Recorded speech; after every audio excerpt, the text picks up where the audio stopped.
সাধু বাবা সাধু বাবা সাধু বাবা আমায় খান্তা বিদ্যা মন জানিয়ে দিল। গ্রাম থেকে সুপারস্টার দেবের অজানা জীবনের গল্প। একটা ছোট্ট গ্রাম থেকে উঠে এসে আজ তিনি বাংলা সিনেমার সুপারস্টার, সফল প্রযোজক আর একজন সাংসদ। আজকের ভিডিওতে আমরা জানবো দেব অধিকারীর অবিশ্বাস্য জীবনের গল্প।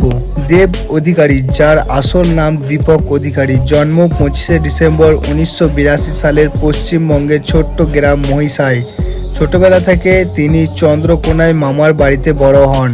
এরপর মুম্বাইয়ে চলে যান পড়াশোনার জন্য। তার বাবা শুটিং সেটে ক্যাটারিং এর ব্যবসা করতেন আর সেখান থেকেই ছোটবেলা থেকেই সিনেমার জগৎকে কাছ থেকে দেখার সুযোগ পান দেব। সিনেমায় আসাটা তার জন্য সহজ ছিল না। তিনি প্রথমে কাজ করেন বাবার ব্যবসায়, এমনকি টার্জেন দ্য ওয়ান্ডার কার সিনেমার সেটেও কাজ করেন অবজারভার হিসাবে। অভিনয়ের জন্য ট্রেনিং নেন কিশোরী নামিত কাপুর অ্যাক্টিং ইনস্টিটিউটে।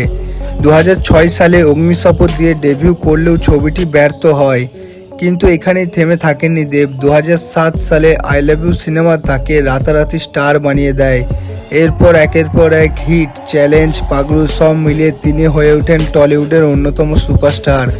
শুধু কমার্শিয়াল সিনেমা নয়, দেব নিজেকে ভেঙেছেন বারবার।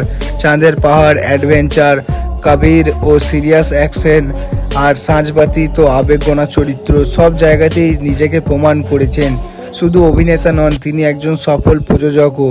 নিজের প্রোডাকশন হাউস দেব এন্টারটেনমেন্ট ভেঞ্চার থেকে তৈরি করেছেন চ্যাম্প, কিসমিস, কাছের মানুষের মতো জনপ্রিয় সিনেমার পাশাপাশি তিনি রাজনীতিতেও সক্রিয়। অল ইন্ডিয়া তৃণমূল কংগ্রেসে যোগ দিয়ে 2014 সালে সাংসদ নির্বাচিত হন ঘাটাল থেকে। এখনও তিনি মানুষের জন্য কাজ করে চলেছেন।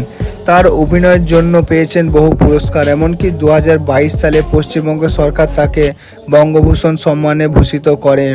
ব্যক্তিগত জীবনে তিনি খুবই সাধারণ, রাজু নামেই পরিচিত কাছের মানুষদের কাছে। এছাড়াও তিনি সমাজসেবকমূলক কাজও জড়িত। একটা ছোট্ট গ্রামের ছেলে থেকে সুপারস্টার, এই গল্প সত্যি অনুপ্রেরণার। ভিডিওটি ভালো লাগলে লাইক, শেয়ার আর সাবস্ক্রাইব করতে ভুলবেন না। আর বলুন আপনার প্রিয় দেবের কোন সিনেমা আপনাদের ভালো লাগে। তো ভিডিওটা লাস্ট অবধি দেখার জন্য অনেক অনেক ধন্যবাদ। দেখা হচ্ছে নেক্সট কোনো বায়োগ্রাফি ভিডিও নিয়ে।